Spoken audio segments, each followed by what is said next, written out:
Right at the top of the hour, this is News Tonight at 10. And once again, my name is Patricia Lokoma. And in a short while, we will be joined by Mugalo Mohammed. But first, though, the headlines.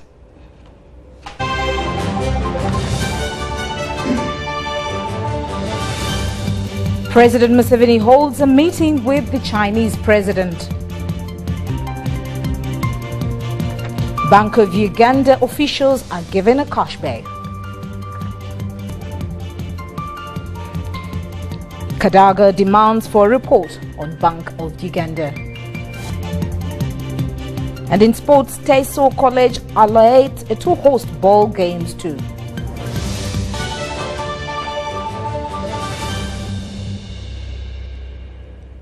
The news in detail, and of course starting off with the presidential press unit, where President Yoweri Museveni has met with his Chinese counterpart Xi Jinping, where he thanked his host for supporting Uganda and Africa's development. In a meeting at the Great Hall of the People in Beijing, President Museveni, who is on a 4-day visit, that is a working visit, passed his gratitude to President Jinping for inviting him to China. President Museveni commended China for supporting Africa's liberation cause, terming them as a reliable partner. Museveni specifically thanked President Jinping for proactively backing Africa's development quest. On his part, President Jinping thanked President Museveni for working closely with China on honoring the invitation. The Chinese leader reiterated his country's commitment to support Africa and Uganda's development. Now, in a respectful and equitable manner, after their bilateral talks, the two leaders witnessed their ministers sign 5 memorandums of understanding in different sectors.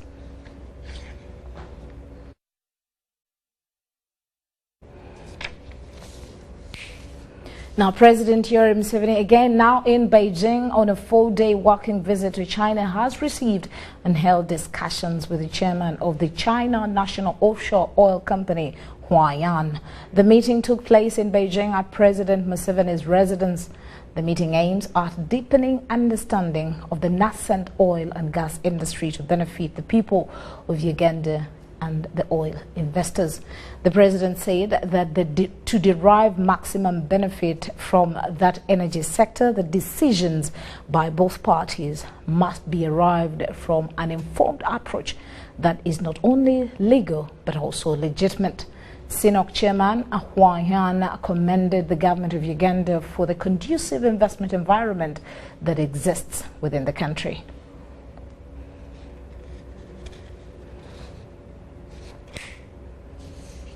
Still with the presidential press unit, the development relationship between Africa and the rest of the world must be premised on a win-win model, President Museveni has said. Now, the president was officially opening the coordinators meeting on follow-up action of the Beijing summit of the Africa-China Cooperation. The gathering, which is comprised of African ministers and their Chinese counterparts, is meeting to review the implementation of what was agreed on at the 3rd of Falkirk Summit in September last year, when President Xi Jinping hosted nearly all African leaders of state. President Museveni, who was a special guest at the ministers' meeting, said by supporting infrastructure, which is the base of production, China was already moving in the right direction as far as implementing the win-win model.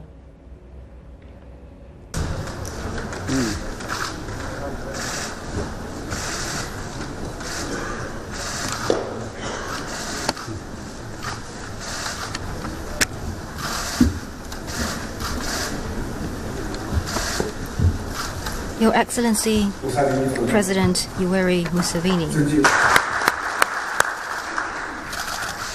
Africa and China need to emphasize what some people do not seem to remember.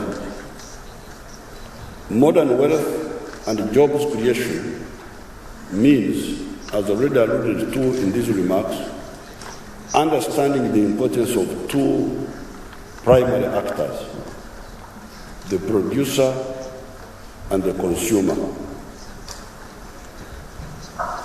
When I buy what you produce, I am supporting your prosperity, and vice versa.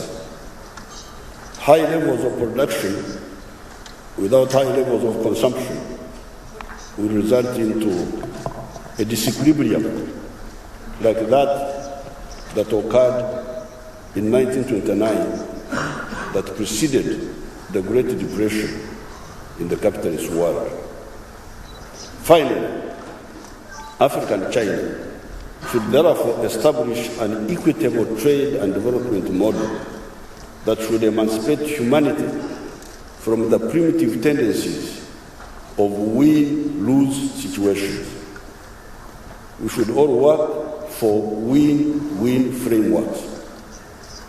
China, by supporting infrastructure, which is the base of the production of tradable goods and services, is already moving in the right direction. Indeed, all the other 7 points in the Beijing Declaration are very crucial and coincide with the desired resolution of the strategic bottlenecks that we had independently identified. Let China and Africa move forward. We are moving in the right direction. I thank you.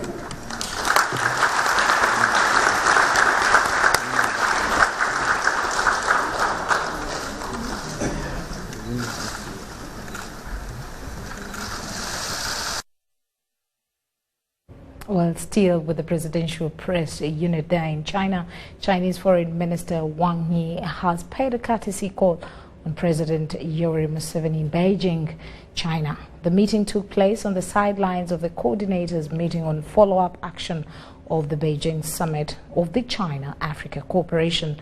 The President and China Foreign Minister discussed building of the standard gauge railway and other matters of mutual interest between Uganda and China. Wang said that as friends and partners of Africa, China is ready and committed to help Africa in general and Uganda in particular on every stage of development.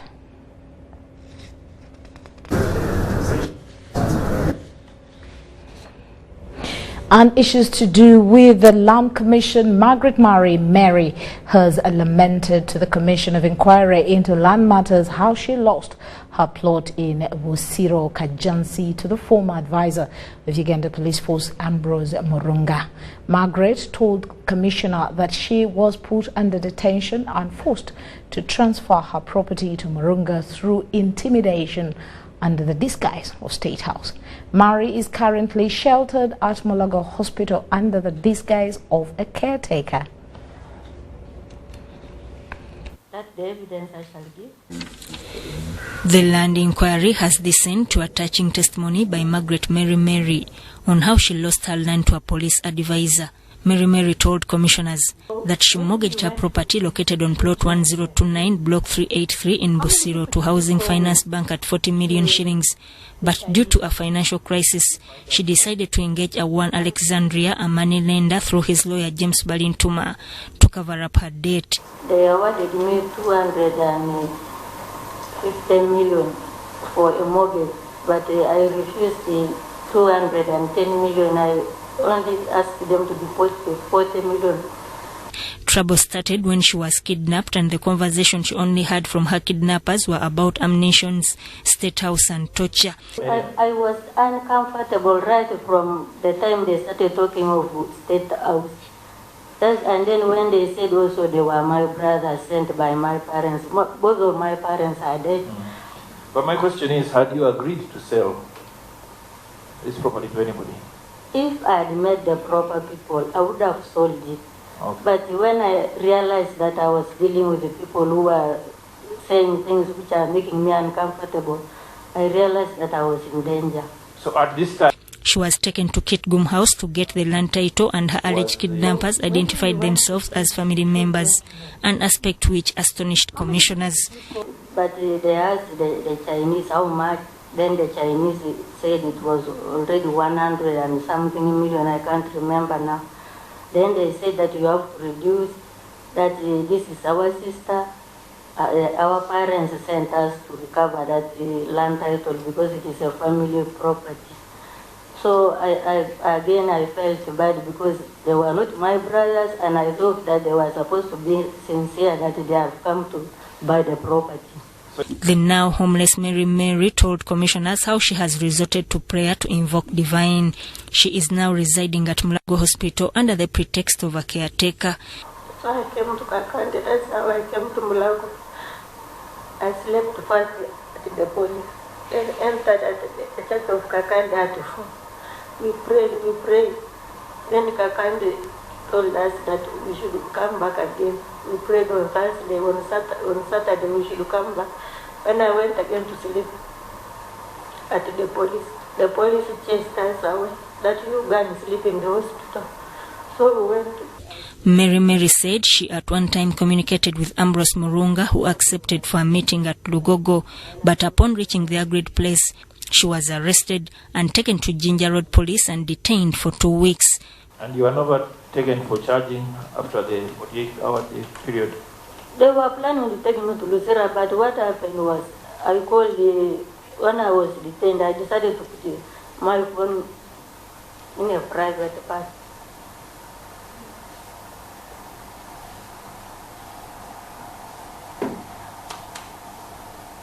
Then I called my lawyer. Yes. I told him that I'm in detention. He said, I will get you out. I know those people, they are very dangerous. So he came when he was shabby. Like he never combed his hair. He put on a very old t-shirt with his slippers, with his shorts. Then That was your lawyer? My lawyer. That's an unusual way for a lawyer to present himself. Yeah, but he knew that if he came as a lawyer, they were not going to allow him to see me. She said during her detention, she was approached by one of Murunga's drivers who advised her to comply with what she was being told because he was also fed up of throwing dead bodies in Lake Victoria. Mary had to comply. Sudat Kai, UBC News. Lamentation there. Now into the anti-corruption court. The anti-corruption court has released 3 Bank of Uganda officials on bail after their sureties passed the test on the second attempt. Kaketo and his co-accused Wanyama Fred paid cash bail of 30 million and 25 million respectively. Now Charles Malinga, on the other hand, paid 40 million cash bail, while each of the sureties were asked to pay 100 million and 200 million non-cash bail. Considering the state of inquiries, the presumption of innocence, the status the accused person occupying society, I proceed to release the 3 respective accused persons. The Anti-Corruption Court has released 3 Bank of Uganda officials on bail. Kaketo Francis and his co-accused Wanyama Fred paid a cash bail of 30 million shillings and 25 million shillings, respectively. Charles Malinga, on the other hand, was asked to pay 40 million shillings cash, while each of the sureties was asked to pay 100 million shillings and 200 million shillings non-cash, respectively. This arises from a case where the 3 employees of Bank of Uganda are accused of corruption and abuse of office. Charles Malinga Akol is specifically suffering because he is a director currency with the Bank of Uganda who reportedly neglected his duties. The presiding magistrate, Albert Asimwe, also directed that each of the suspects deposit their individual original passports. All the 3 accused persons are cautioned to desist from temptations of interfering with prosecution investigation and witnesses, as this will lead to cancellation of bail. All the 3 accused persons returned to court on 2nd August for mention of their case. About 80 people were arrested in connection to Bank of Uganda chartered plane that was reportedly loaded with extra cargo close to a month now. Dorcas Kimono, UBC TV News. Now again in Parliament, Speaker of Parliament has given the Ministry of Finance 2 weeks in which to present the report on investigations into Bank of Uganda. This follows a statement presented to the House by the State Minister for Finance, David Bahati, saying that the ministry needed much more time to have the investigations completed. Bahati informed the House that the ministry at the moment cannot do anything until the investigations are done. Actually also printed currency. To me, are actually questions which are going to be answered by the investigators. How many? We know that there are 5 pallets. Who are the owners? Where are they now? What was in the pallets? Since April. Why were they not intercepted at the airport? Why were they not stopped at the point of source? You rightly asked the minister to bring a statement, but that statement was also supposed to address the recommendations of Parliament in the earlier investigation by COSAS that we adopted here. The minister now is just giving a narration. Yes, money came, it went here. As we speak now, the investigations are in the hands of the Uganda police. And all the information on the State House and corruption will be fed into the Uganda police, and it will be the Uganda police that will actually go to DPP and continue the process. So, Madam Speaker, I beg that the House waits for the investigation to be concluded and the truth will be told. And as I said, we shall go to the bottom of this matter. When the CID complete their investigations, where are they taking them? And when Nakarima completes her investigation, where is she taking them? These are 2 investigations. Where are they going?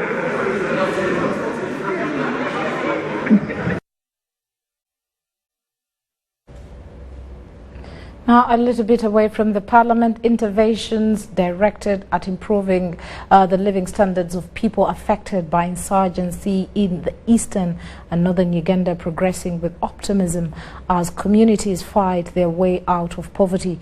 This is being achieved using revolving funds provided through the 3rd phase of the Northern Uganda Social Action Fund.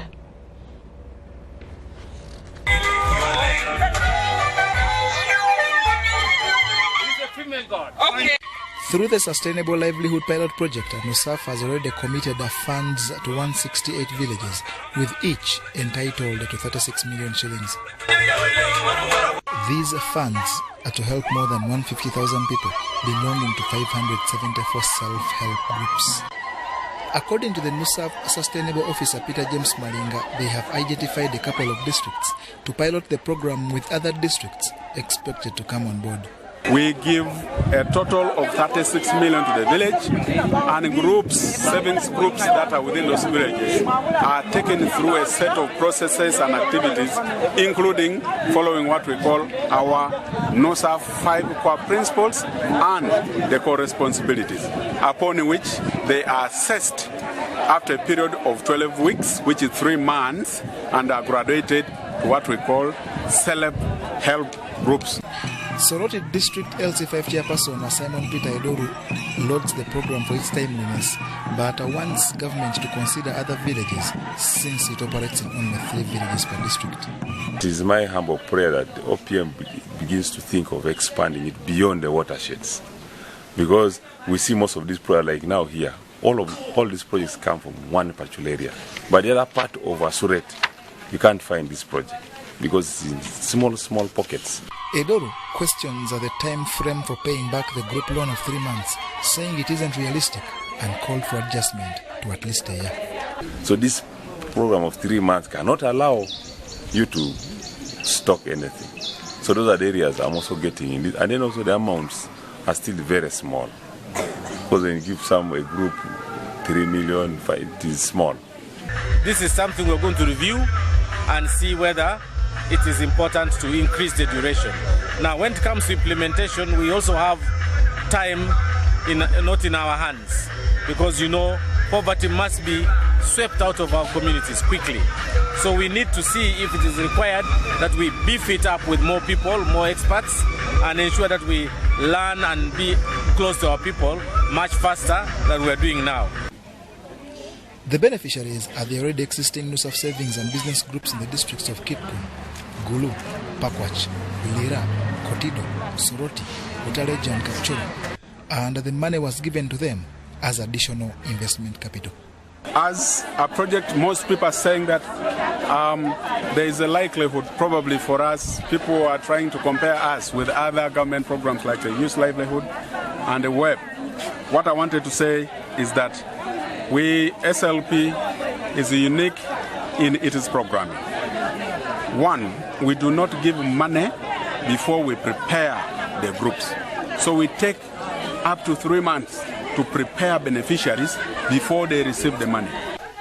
The beneficiaries have been advised to ensure they continue venturing in small and medium enterprises like vending and agriculture to ensure timely payback. Beneficiaries have a diversity of projects that business enterprises that are implementing, and it is based on the technical guidance from the district commercial officers that they should be doing short-term maturing business enterprises that are able to bring income instantly to the communities. This, the officers in charge say, will help attract further funds through the project that has proven to enable rural communities fight poverty. John Barnes, Central, reporting. Thank you very much there, John Barnes Center. Now a little bit into the health sector. Malago Cancer Institute is looking at embracing approaches used to contain infections into treatment of cancer with the aim of boosting treatment. This has been disclosed during a visit of the Chief Executive Officer of Bill and Melinda Gates Foundation, Sue Desmond Hellman. The Executive Director, Uganda Cancer Institute, Jackson Orem, says that the institute is growing very strong and it's utilizing the resources prudently. The President and Director, Fred Hutchison Cancer Research Center, Dr. Gary Gilliland, said that Sue Desmond, who was at the institute 30 years ago, has seen extraordinary change, including the progress made in the cancer treatment. Fred Hutchison Cancer Research Center is a prominent partner of Uganda Cancer Institute, as we hear in this report.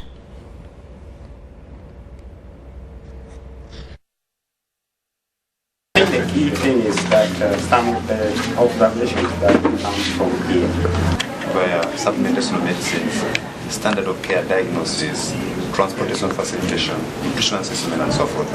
What we've been doing over the years is leveraging whatever resources we have and actually making sure that we implement or we utilize those resources very well. A big part of the growth of the Uganda Cancer Institute has been just simply because our government has put in place good policies, and these good policies has also attracted our collaborators, like for instance the Fred Hutchison Cancer Research Center. Putting up this building, there was a lot of funding from the Fred Hutchison Cancer Research Center, and then also the United States government through the United States Agency for International Development. So to me, this visit is not about that. It's an institute as a center of excellence, has the capacity and also has the capability of improving the way cancer is managed in this country and in this part of the world the best it can be. And the fact that we're putting in place measures and then also resources, those resources can actually be used for the implementation of effective prevention and management of cancer, in short, cancer control. And I would visit is, what was it like then? What is it like now? And we're telling her about some of the new innovative trials that Dr. Orem and his team are developing for improved cancer treatment. We would not expect, with the Gates Foundation's mission that focuses on infectious disease, tuberculosis and malaria, this would be an area of interest here or elsewhere to focus on cancer. So this is really a visit for her to understand what it is that we're doing. and also to focus on the fact that infectious diseases like HIV and others can contribute to the development of cancer. And that there is a HPV vaccine, if it's given to girls at the age of 10 to 13, that can prevent 92% of all cervical cancer. And that emphasizes the fact that these are infectious diseases. So we were just talking about that with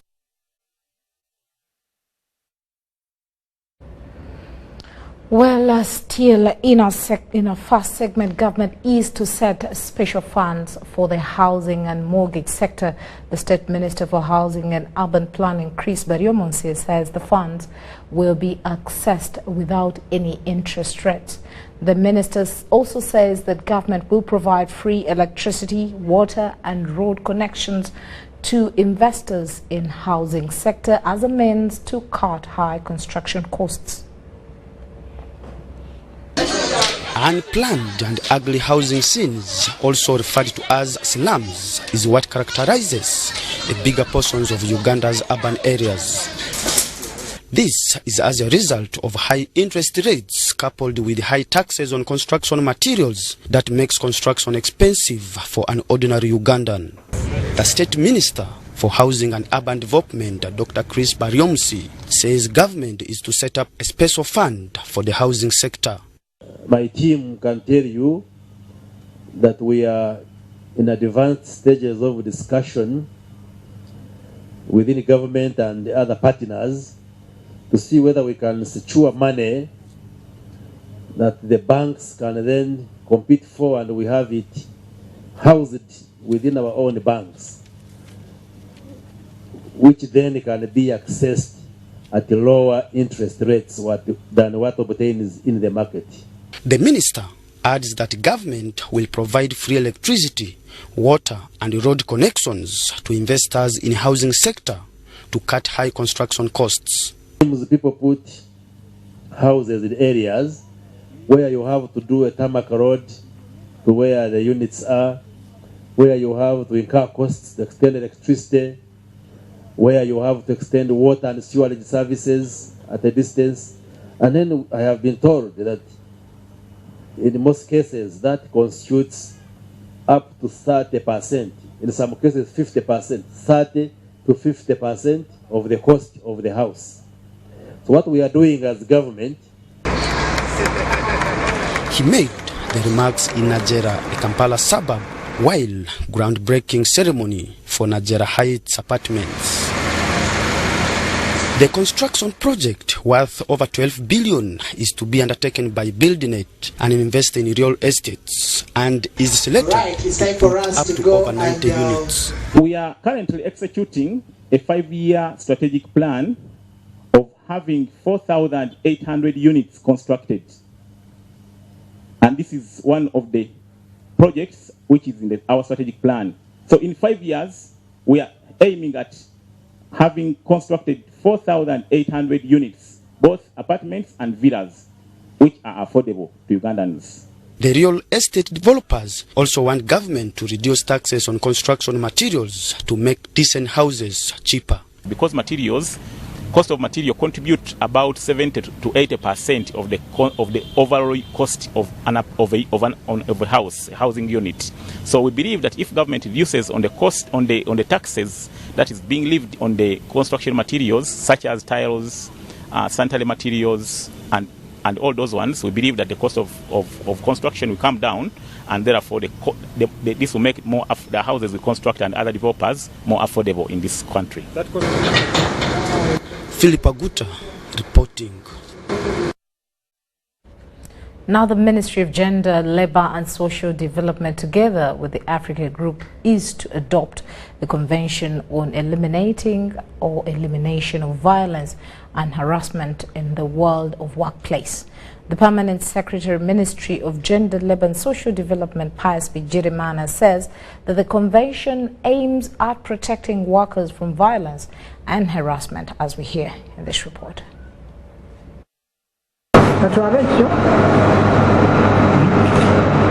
An estimated 35% of women globally aged 15 years and above have experienced sexual or physical violence at home or workplace. According to the Convention of Ending Violence and Harassment in the World of Work, adopted by the International Labour Conference, there are different forms of violence. Based violence and harassment. This convention makes it clear that everyone has the right to a world of work free of violence and harassment, including gender-based violence and harassment. The convention takes an inclusive approach by extending protection to all workers irrespective of their contractual status. This convention protects you from the media where you work. It protects you. Bigirimana says the convention will take care of job seekers, trainees and interns, among others, who are harassed at workplace. The convention is expected to take an inclusive approach by extending protection to all workers irrespective of their contractual status. Ending violence and harassment in the world of work has been cited in the prevention of violence. It really takes care of everybody who is in the world of work. The convention also extends protection from violence and harassment to third parties in the world of work, like clients. When clients come to your shop, you are not supposed to harass them. The convention is expected to give recognition to gender-based violence prevention in the field of work. Mariam Talemwa, Sudat Kaye, UBC News. Now, in the areas of defilement, the State Minister for Gender and Social Development, Peace Motuzo, has expressed he is not happy with the reported increased defilement cases across the country. A recent police report indicates that over 1,500 girls are defiled on daily basis, yet being lured with just a small assistance. A recent police report indicates that over 15,000 girls are defiled on being lured with small gifts. The State Minister for Gender, Peace Motuzo, says that Parliament has put in place deterring laws aimed at punishing defilers. They need to suffer these challenges, and when parents do not tell them straight what they expect out of them, parents have now devoted to doing other things which are almost irrelevant. Because after you've empowered your child in the university, this is the time when you know that she's in puberty. This is the time when you know that peer pressure can overpower her. This is the time you have given her an independent life of living alone in a hostel and taking care of herself, determining the decisions she makes without life skill education. The program manager, Health Plan International, CCCAM, says they have discovered that girls are getting married at an early age due to financial challenges. Most cases find that they are duplicating the services instead of better coordination so that we can use the limited resources that we have. But also, one of the things that we have learned is that when we are talking about reducing teenage pregnancy, it is something that is not going to be done by only the implementing partners or the Ministry of Health, but it is a multi-sectoral issue that needs to be addressed from different angles.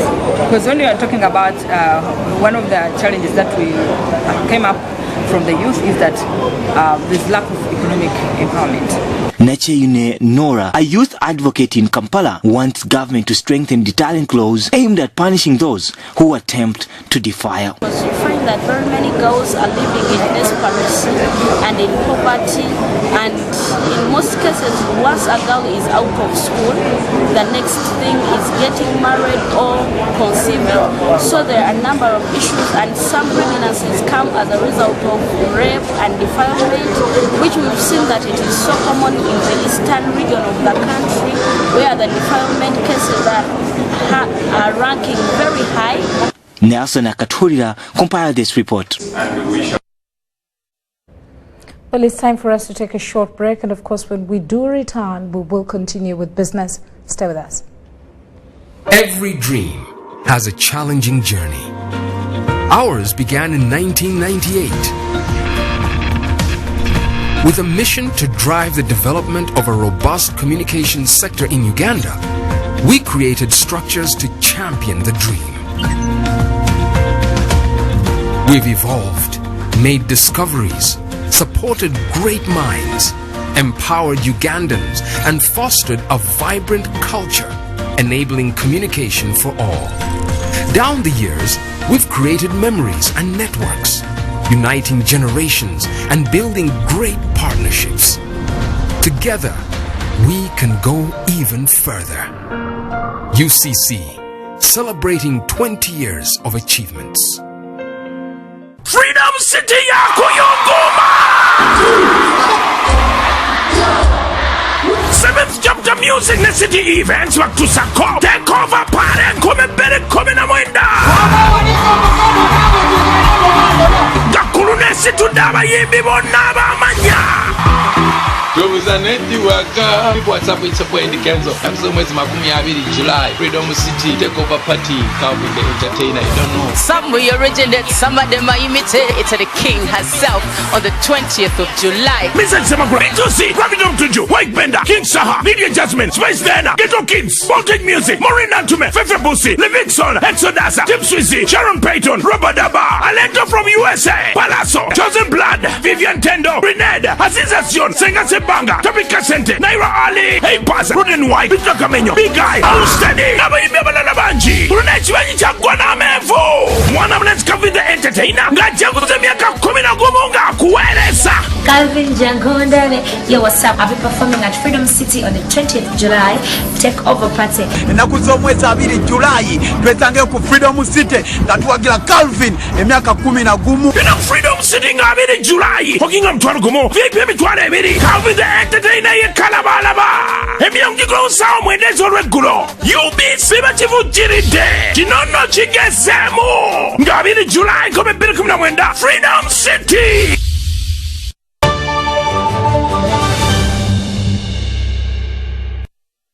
Welcome back. Time for business, and starting off with URA, the Uganda Revenue Authority has ended its countrywide post-budget engagements with taxpayers conference in Kampala. During a dialogue, citizens expressed concerns about regulations that are set by the tax collector in disregard of taxpayers.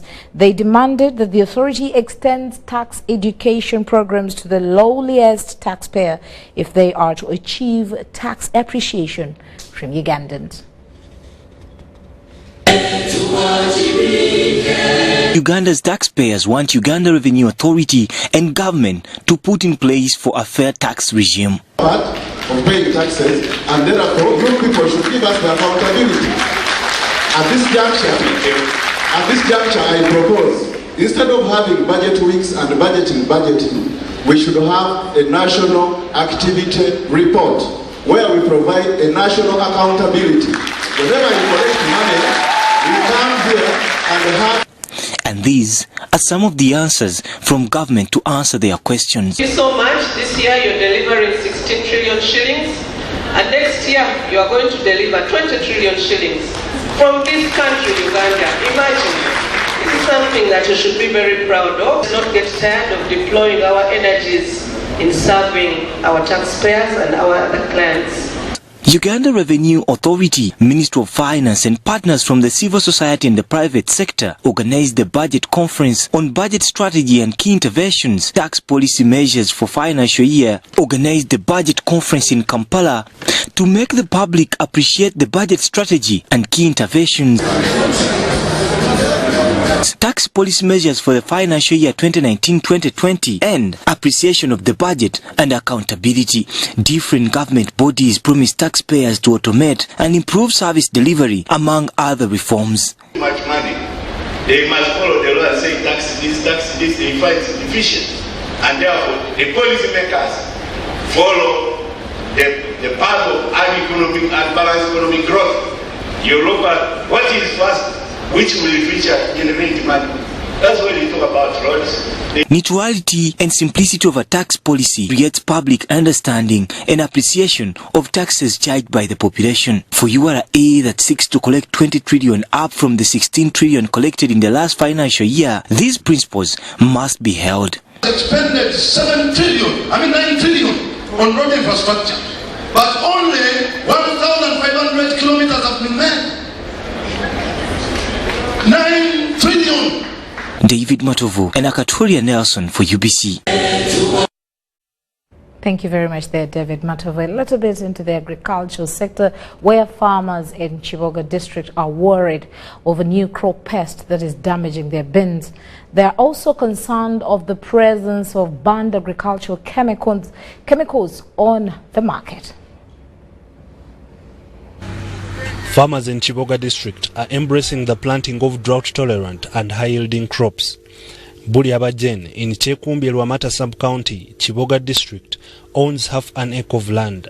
She planted beans of narrow bean 1 type under a group of 16 people. Narrow bean 1 is a variety meant to withstand any type of weather condition. I am prepared for the next season. I will plant a little earlier. I expected to harvest 6 bags of beans, but I may not do so due to unfavorable weather. That particular site has been used ever since the farmer was born up to now. So ideally the soil nutrients have been depleted and not much of the fertilization was done on that demonstration. So that alone cuts the yield component by a bigger percentage. Buliaba is worried about what she terms as a new pest that has damaged their bean gardens. This pest has disturbed us a lot. My beans would have yielded well, but this pest is new. We did not have it last season. Well, unfortunately, we were unable to physically see what pest that is. So for now, as Asakawa, we are going to try and investigate more. And is it a cross-cutting issue, or is it something that was only present in that field? And of course, we are going to work together with the district technical wing as well as the sub-county to verify this information. The unfortunate bit, however, is that farmers are still using banned agricultural chemicals in their plantations, and this continues to affect the quality of their harvest. And when we talk of safety here, we're looking at one, safety of you, the person, the farmer, the user, safety of the crop itself, because some of those chemicals also have the effect on the crop itself, but also we are looking at the safety of the consumer. What is the end product? Because we know that some of those chemicals have a residual effect that goes to as long as the entire value chain of the crop. To avoid post-harvest losses, farmers are supported by the Agriculture and Market Support Program that has made the availability of Lwamata Grain Store possible. This is where the locals store grain to ensure quality is preserved. If the moisture content is 13 and above to 14, I'm measuring this maize. I put the records for the kilograms. The farmers sign to the kilograms from one maize. Then I stack in my store. And the overall objective of this program is to enable farmers to access markets. So our interventions focus on farming as a business, post-harvest management, and collective marketing. Farmers are also being sensitized on the best post-harvest handling equipment that can preserve their produce without compromising the quality. Ivan Kahwa, UBC News in Chiboga District. Now, copyright being a challenge in this country, it looks like members of Uganda Music Association have petitioned the Speaker of Parliament, Rebecca Kadaga, over what they describe as slow or no enforcement of the copyright laws. Led by their president, Sophie Gombia, the artists decry reliance on Uganda Registration Services Bureau that they say is broad. They therefore seek an independent body to oversee copyright law enforcement, something the Speaker of Parliament, Rebecca Kadaga, has promised to look into.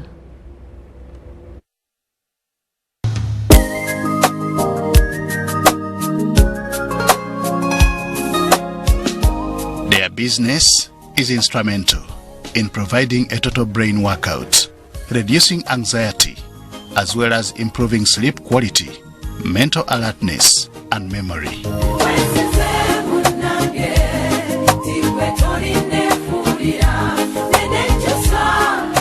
Unfortunately, the music venture in Uganda is under threat.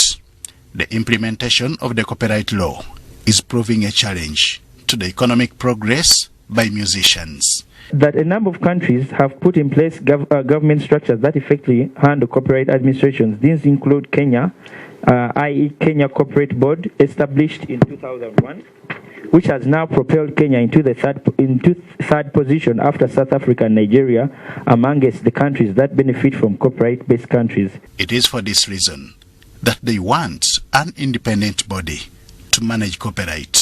We have not had the parliament putting regulations on the parliament. So that is why you see a lot of piracy cropping up.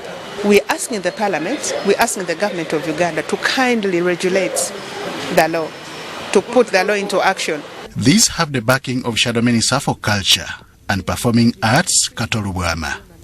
They have also decried ill treatment by foreign missions in quest for visas. With the budget of this country, the musicians are not getting even a half of what the Minister of Culture is getting. So we need the big support from Parliament and your office. Speaker of Parliament Rebecca Alitwala Kadaga has pledged to handle the matter, including intervention in the mismanagement of collecting artists' revenue. For me, I'm an advocate of local content. I don't believe in people just coming here to take a free ride at our expense. So I will look at all these issues. They're very, very interesting. And now the issue of the foreign missions, I will I think I need to call the PS, the Foreign Affairs, so that we can agree how to move on this issue, because it should be universal. Henry Okurut, UBC. But then that, of course, will mean that musicians should as well be taxed. Okay, now moving on, Uganda is attempting to have a national health insurance scheme after the previous one failed. The executive arm of the government has given a nod to the undertaking, which will have individuals aged 18 and above make a contribution towards this scheme. It's envisaged that the national scheme will help to improve on the quality of health services and other issues in relation to that. It is common to hear of sections seeking health services from government-run facilities either talk of lacking consumables like particular lines of medicines or the absence of medical personnel. To deal with the public outcry on some of these persistent inconveniences, the executive has resolved to allow for the introduction of the health insurance scheme subject to approval by the legislature. While Uganda as a country provides free healthcare services at the point of consumption in government health facilities, except for the private wings in the hospitals, we have found that households still experience very high out-of-pocket expenditure on health. They still have to pay to really get some of the health services. Government has been providing free health services on basic ailments, but this could cease upon passing of the law providing for health insurance, requiring each person aged 18 years and above to make a monthly contribution towards the scheme. Child means a child of a contributor who has not attained the age of 18, or having attained the age of 18 has no income of his or her own and is still living with a contributor, or is a person with a disability who is wholly dependent on and living with a contributor, that is a dependent. A member of a family is expected to contribute towards the scheme, and more people for instances where all are employed in the formal sector. We shall have a number of outcomes, which include reduced impoverishments due to high out-of-pocket expenditure, the unplanned for expenditures, a healthy population due to guaranteed quality and timely health care services. Both public and private health providers shall be selected and accredited by the responsible board, which shall also supervise, monitor and regulate the scheme. Previously, there was an attempt by government to have the National Health Insurance Scheme in place with a proposal for employees to contribute 4% of their monthly salaries beside the employer's 1%. However, it failed partly because of fears from the population about the management of the funds in a country battling with corruption, as well as the few in the formal sector would largely bear this burden. Onyango Jackson, reporting for UBC.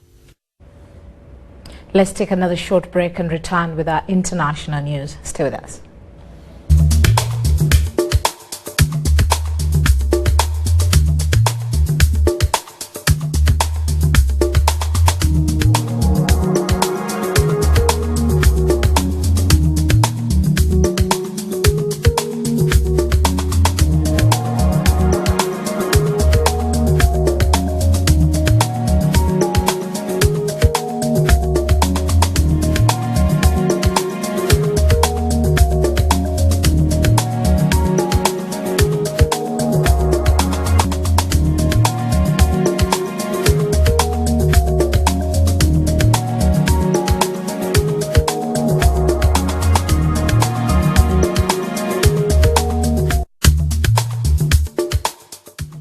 General performance on the Uganda Securities Exchange recorded a 340.33% in terms of turnover to a tune of 17.8 million Ugandan shillings.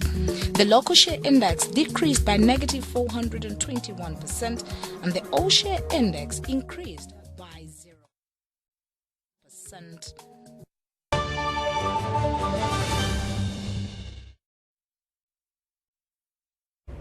And on the international scene, U.S. President Donald Trump has said he is imposing hard-hitting new sanctions on Iran, including on the office of the country's supreme leader, Ali Khamenei. Trump said the additional sanctions were in response to the shooting down of the U.S. drone and many other things.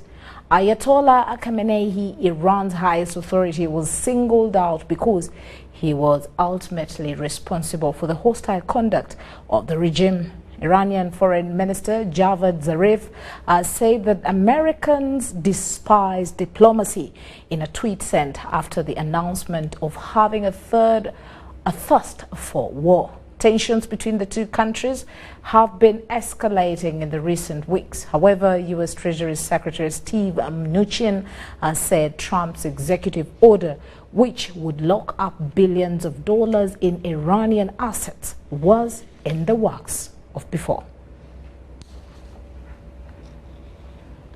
Still on the international scene, U.S. President Donald Trump has again denied allegations that he sexually assaulted a columnist in 1990s, saying she is not his type.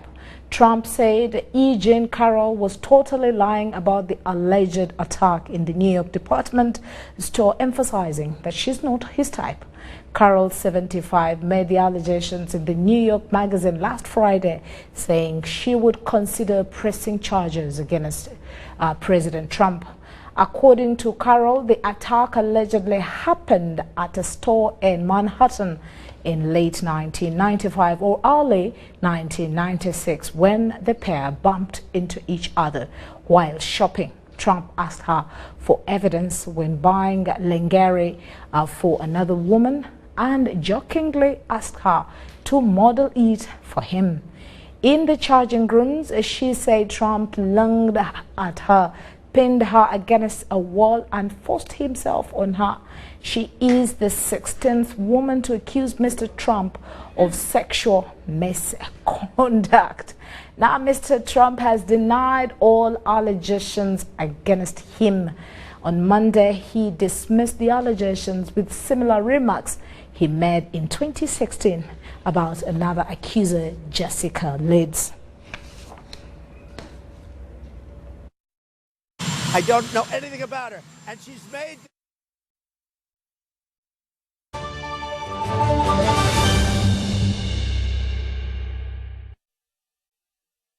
Turning to sports, all is set for the Uganda Senior Secondary Schools Association Ball Games 2 to be hosted by Teso College, Alayet and Soroti Ball Games 2 is a composition of disciplines like netball, volleyball, handball, athletics, and sevens rugby, and it is a qualifier to the East Africa Secondary School Games, which will be hosted by Arusha in Tanzania.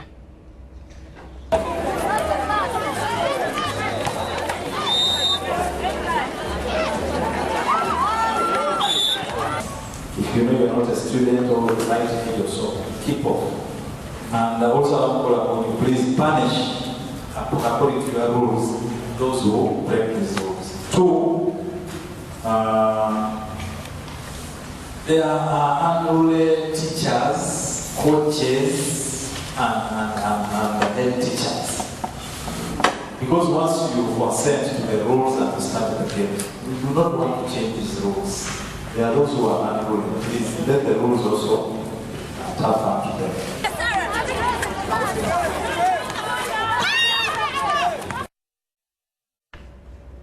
Now, finally, let's hear from Amon Ngabo. He is a final. We want to meet with him and see where Africa, that is AFCON, continues for Uganda tomorrow against Zimbabwe. We head straight to Amon and hear from him. The match between Uganda and Zimbabwe is on tomorrow, and there are 2 names in Cairo being talked about, Kama Billiat and Denson Nyango. Which player do you respect the most in the Ugandan team?